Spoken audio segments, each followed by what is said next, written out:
Quand le premier reçoit le quatrième, on parle forcément de choc. Le leader, l'USO, peut profiter de la défaite de Bayonne contre Biarritz pour prendre une grosse option sur la qualification directe pour les demi-finales. Nevers rêve de son côté d'endiguer sa mauvaise passe actuelle et ses 3 défaites d'affilée en championnat.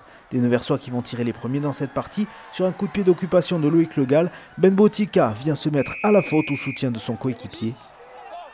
Le Gall qui obtient la pénalité et qui la concrétise en points. 3-0 pour Luçon. L'indiscipline est partagée en ce début de partie. Moins de 2 minutes plus tard, Gauthier Giboin se met à son tour à la faute sur une tentative de grattage sur Thibaut Tolègne. Le buteur côté Oyonnax se nomme Ben Botica et ce dernier ajuste son coup de pied pour égaliser à 3 partout. Le Gall et Botica se répondent une nouvelle fois par pénalité interposée, 6-6. On vient de dépasser le premier quart d'heure quand Nevers place la première banderille.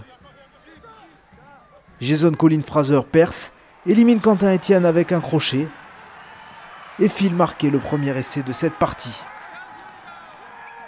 Stupeur à Charles Maton, Luçon n'est pas venu pour faire de la figuration et se retrouve dans ce qui fait sa force, à savoir sa capacité à faire déjouer ses adversaires. Le leader est en difficulté et va l'être un peu plus encore à moins de 5 minutes de la fin de cette première période avec ce carton jaune sorti par M. Noireau à l'attention de Thibaut Tolègne pour faute répétée.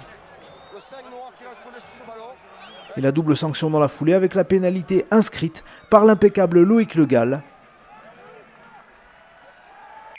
Ben Botica parvient toutefois à réduire l'écart au pied juste avant la pause et les deux équipes rentrent au vestiaire sur le score de 12-19. Et si Luçon réalisait le très gros coup de cette 27e journée. Les Oyomènes ne l'entendent évidemment pas de cette oreille et doivent surtout éviter de relancer Nevers dans la course aux 2 premières places. Alors, ils vont remettre les choses à l'endroit et cela va porter ses fruits. 55e minute de jeu, l'écart n'est plus que de 4 points et Nevers est acculé devant son embut.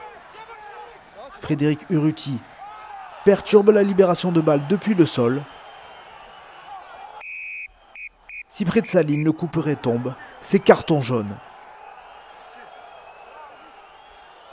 Il reste encore beaucoup de temps, alors les rouges et noirs décident sagement de prendre les points, Botica s'exécute et Oyonnax revient à une longueur. À 14, Luçon est maintenu dans sa moitié de terrain et cède une première fois à l'heure de jeu. En force, le pilier gauche Oani Tui libère son équipe qui prend l'avantage dans cette partie. Mais Botica manque la transformation et Nevers reste à faible distance. Une pénalité de Villemain à 10 minutes du terme va maintenir un fort suspense jusqu'au bout. Mais la fin du match est bien oyonnaxienne et l'USO va assurer sa victoire une nouvelle fois grâce à ses avants et à l'inévitable Quentin MacDonald. C'est très dur pour Nevers qui perd là son bonus défensif. 30-22 score final. Oyonnax a dû s'employer pour se sortir du piège neversois mais remporte une victoire des plus précieuses et compte 6 points d'avance sur le 3e Bayonne à 3 journées de la fin.